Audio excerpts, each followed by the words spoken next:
Obviously, COVID-19 came and hopefully is gone, and I've had other podcasts talking about how it affected various aspects of climate action and how it affected our own response during the COVID and so on. But in this context of adaptation, we've been looking at spotlights on COVID and remembering this was written before COVID.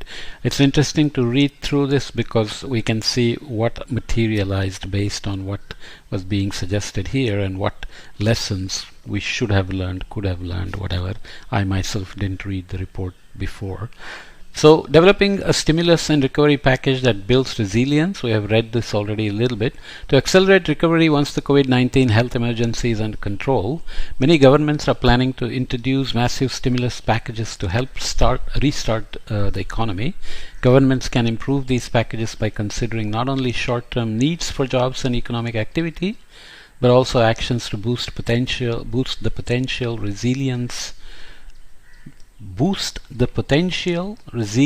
and sustainability of future development paths. And this was the point I made in another podcast where, in fact, the stimulus funds focused entirely on reviving the economy and getting consumers to spend more rather than on climate action as such. So that's an opportunity lost already in many ways. Governments can use a sustainability checklist to screen potential projects, policies and measures for inclusion in a stimulus package, looking both at the short term, how many jobs will be created over which timeline and so on, and the long term, does the intervention improve long-term growth prospects, for instance by improving the population's skill set, does it increase resilience, does it facilitate the transition to a zero carbon economy and so on. The key is to maximize the short and long-term gains through a careful selection of interventions. In the US, it has played out slightly differently. There was a stimulus package which included lots of climate action and creating green jobs, which actually passed, and there was a lot of excitement, but then many compromises have had to be made along the way because political reality hits once the funds begin to flow. It's not always as easy, and there is concerted effort to scuttle climate action, including punishing corporations that are wanting to make adjustments in their carbon footprints, reduce their carbon footprints and so on. So there are very coordinated attempts to not only avoid making finance available, but even if finance is made available through a democratic process, then the implementation of the ideas can still be severely handicapped when there are vested interests who will not let go, right?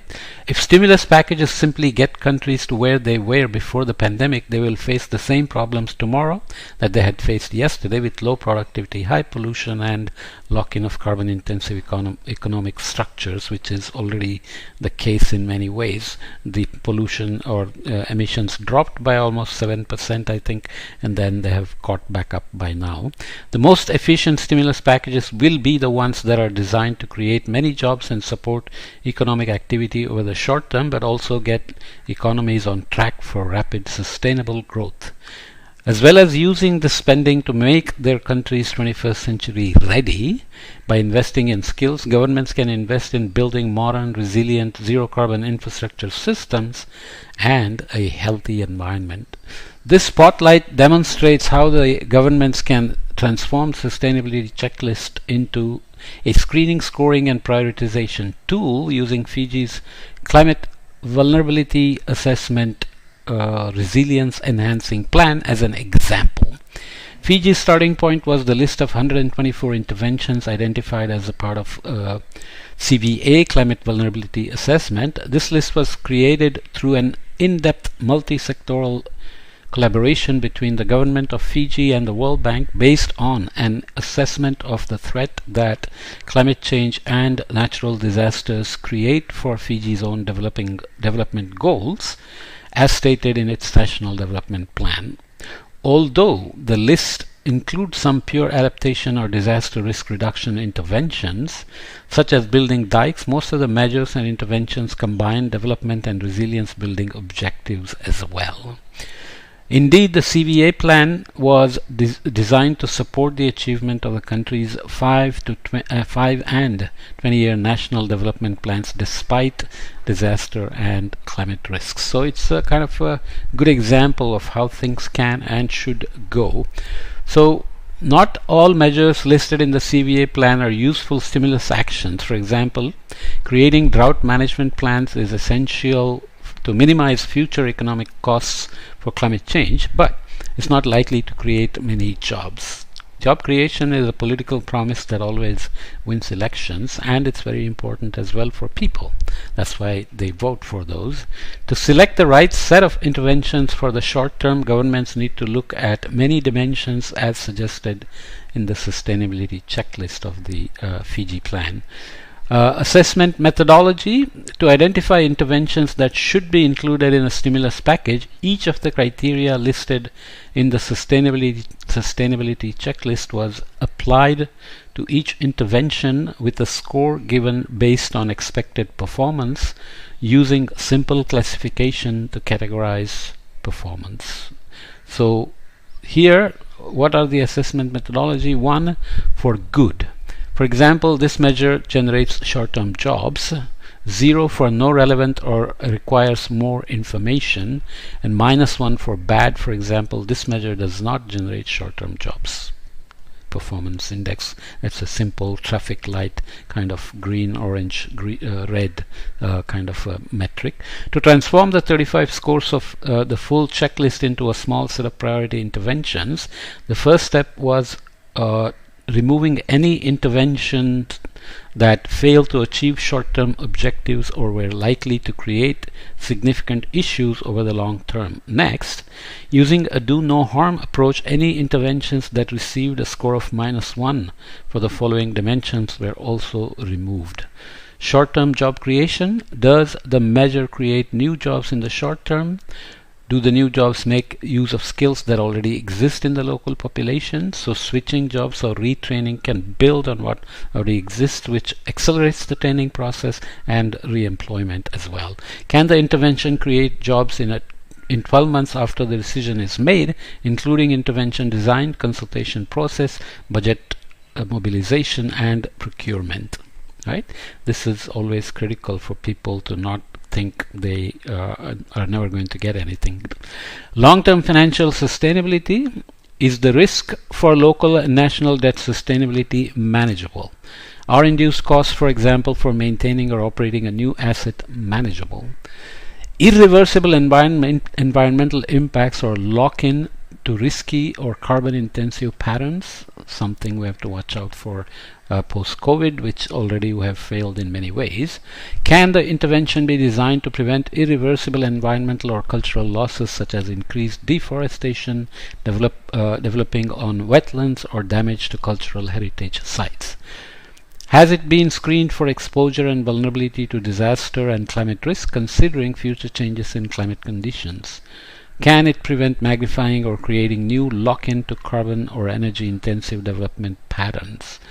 This is critical because development forces developers who are highly commercial, profit-oriented, and industries that cater to this sector as well, can fight hard to use disasters as an opportunity to move into new areas. And a good example is always how forest fires in Indonesia play out. There is some evidence that when an El Nino forecast is made, like this year the confidence in El Nino forecast is very high, then some artificial fires are set to clear out forests and then induce either palm oil or developments saying the forest fires were created by El Nino. So this is a very dangerous game as well, and when information gets misused and governments have very little control on that. The next step was using a classical multilateral approach to identify the most promising of the remaining interventions. This involved aggregating the scores into 4 categories of interest: short-term stimulus, long-term growth, resilience, and decarbonization, and weighting of each of the category scorers to calculate an overall score. Governments need to select the weights that best represent their priorities and policy goals, which are hopefully co-developed with the stakeholders with the short and long-term plans. The examples here simply illustrate the approach by selecting a set of weights in an ad hoc manner. So they are the problem with adaptation, there is no blueprint. Each place, each region has specific needs, specific climate impacts, specific demands on adaptation and planning. So here results for figure B.4.1 demonstrates how each sectoral group performed against each category for the 63 remaining interventions. So maybe I should come back and look at this, but let's look at the figure. How different categories of interventions perform along different directions. So score weight used for illustrative purposes only.